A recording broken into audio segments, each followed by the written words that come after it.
Okay, welcome back, everyone. Tom Davis Live. Today we have a special guest, Spring Bengtzen. Spring, how are you today? I'm so good. How are you?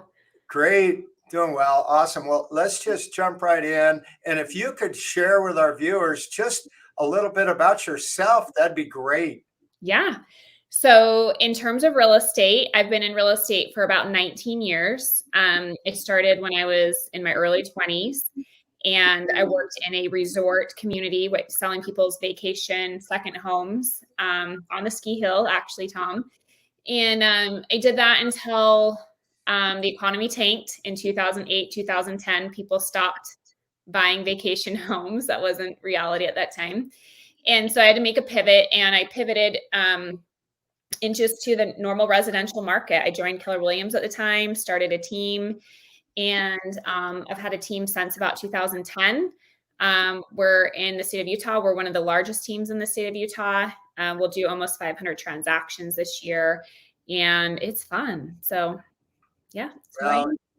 you're an icon, extremely successful. So let's chat a little bit pre-real estate. And I was just, if you could share a little bit about your family and what inspired you to get into real estate, first of all. So I am married. I actually have a blended family. I have two children. My husband has three, so we have five altogether. So I got into real estate probably just like a lot of you. I didn't have any intention of it being some crazy career or to own a team or whatnot. I actually, being a typical Utah girl is what I'd call it, I thought I'd get married and have babies and be a stay-at-home mom. So when I got my license, it was more or less the I'll do it to buy a few investment properties, things like that. And then when I got hired with the resort, I actually still thought, oh, I'll just golf and ski and make a couple $1,000 and this will be fun. And then it quickly transpired into I had success. And I remember getting my first paycheck that was like $10,000. And I'd never had $10,000 of like just my own money in my own bank account. And it got addicting really fast. So the rest is history on that one. Wow, that's awesome. And I know that you have a lot of fun and you have a great balanced life and you still ski. How do you balance everything out? I have a lot of leverage. So I learned that really early in my career too, with selling people's a vacation home. Like if you're on a ski trip, Tom, like you're going to go skiing and then you want to look at real estate.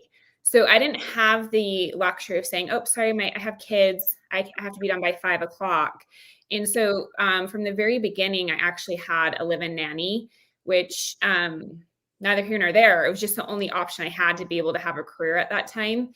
And it just set that foundation. And then as you start growing, you have a lot of the training we went through was how much do you make per hour? And then if you can make that and then leverage out the things that you could pay somebody $10 or $20, then go leverage it. And so I'm really leveraged. I'm fine to admit it. I don't care. Like I don't do the laundry around here. I don't clean. But when I'm home, I'm a great wife and I'm a great mother and I love to travel. And so it's a choice of mine. And I choose to work and I choose to leverage the rest of it out. Well, that's awesome. And reading a great book, it's the who, not the how. Wow. Read it. I've read it.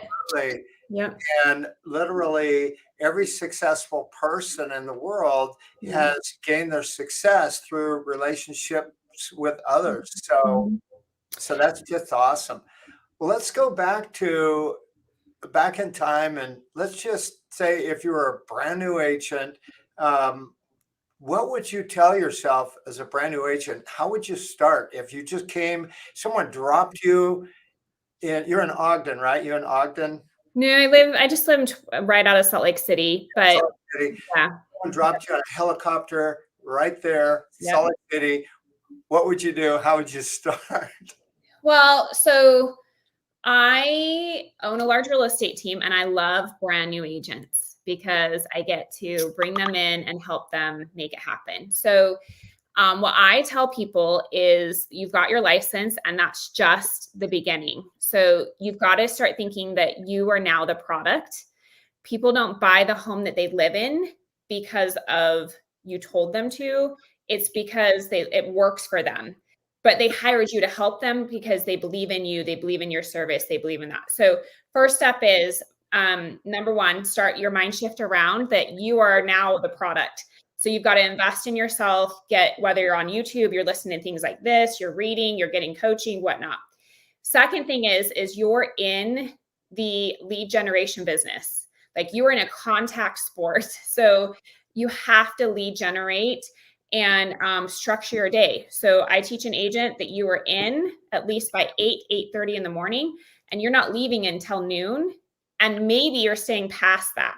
But you have to be playing that contact sport of having those conversations and creating value. It might be if you're brand new and you're getting into an office and you're one of 200 people there, you're going to another agent saying, hey, do you have an open house I can host? Or how can I help shadow? Or what can I do to be of service to you if you're hoping to learn? It's maybe going to the title company and getting lists. I mean, if you join a team, we have the lists and we have hopper leads and those things, but you've just got to get out there and start talking to people and investing in yourself that somebody wants to actually hire you. Well, that's awesome. I'm so glad you shared that because I've been a firm believer of the three ingredients to succeed is the number one that you mentioned, mindset, think big, growth-minded mindset. Positive number two is how you spend your time. We're in the lead generation business, so we need to be doing the right things in the right order. And then also who you spend your time with, right? Jim Rohn, sum total of the 5 people you spend most time with. So, so I'd like to see if maybe we could unpack a little bit of your success and then maybe some of the challenges with that success. We all know that we fail forward. So what was difficult? Where were you stuck? Maybe you could share what you learned from that.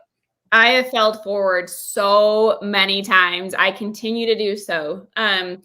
So I will say as a new agent, the thing that I feel like set me up for success is I got into an environment that required me to show up. So I had to show up every day, just like a real job, or I didn't have the job, right? And so I think that set me up for that discipline. But I also worked in a bubble and I didn't know the real world of real estate.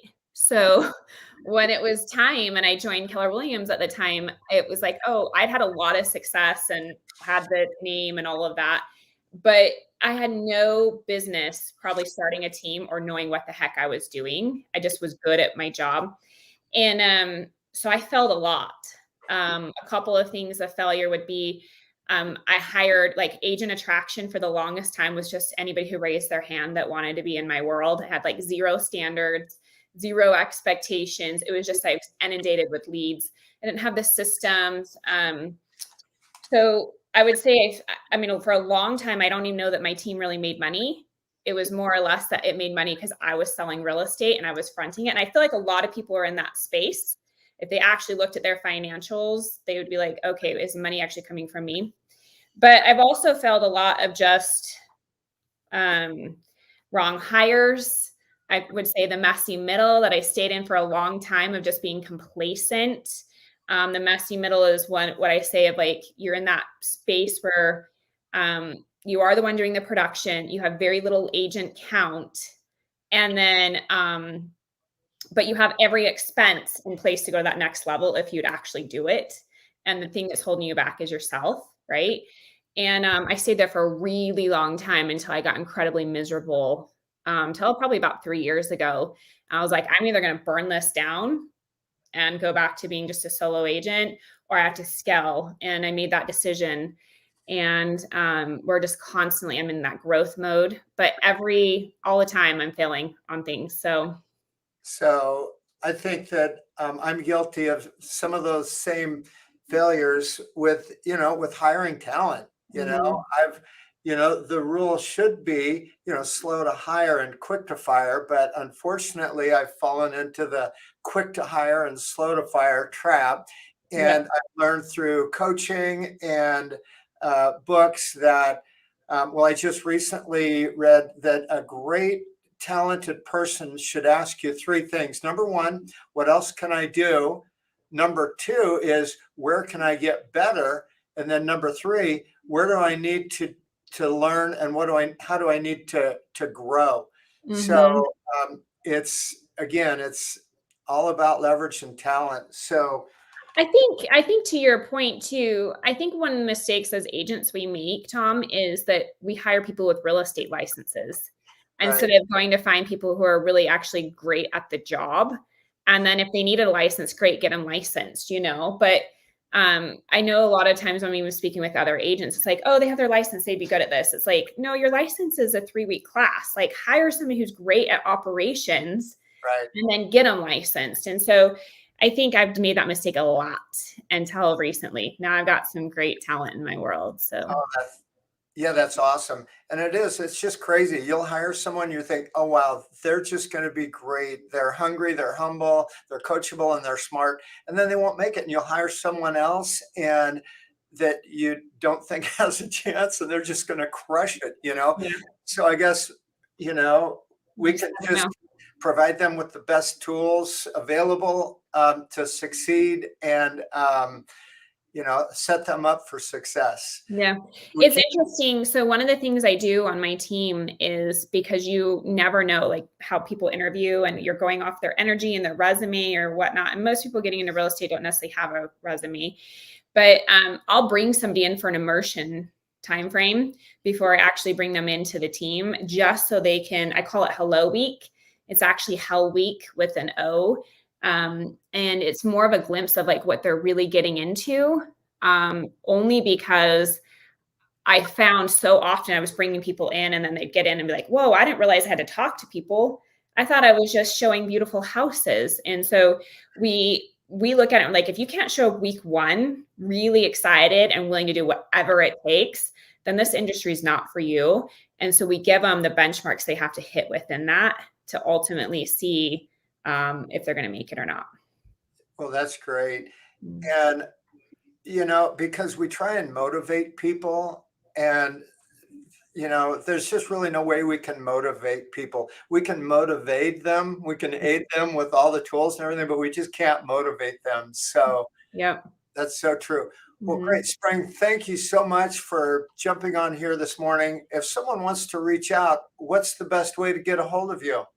Yeah. So you can find me on Instagram. It's just Spring Bengtzen, or you can email me spring@liveutah.com. Awesome. Well, thanks so much, Spring. Thank Have a you. have a great day. Have a great weekend. Nice to see you. You too. Thank you so much for having me. So See you. thank you. Bye. Bye now.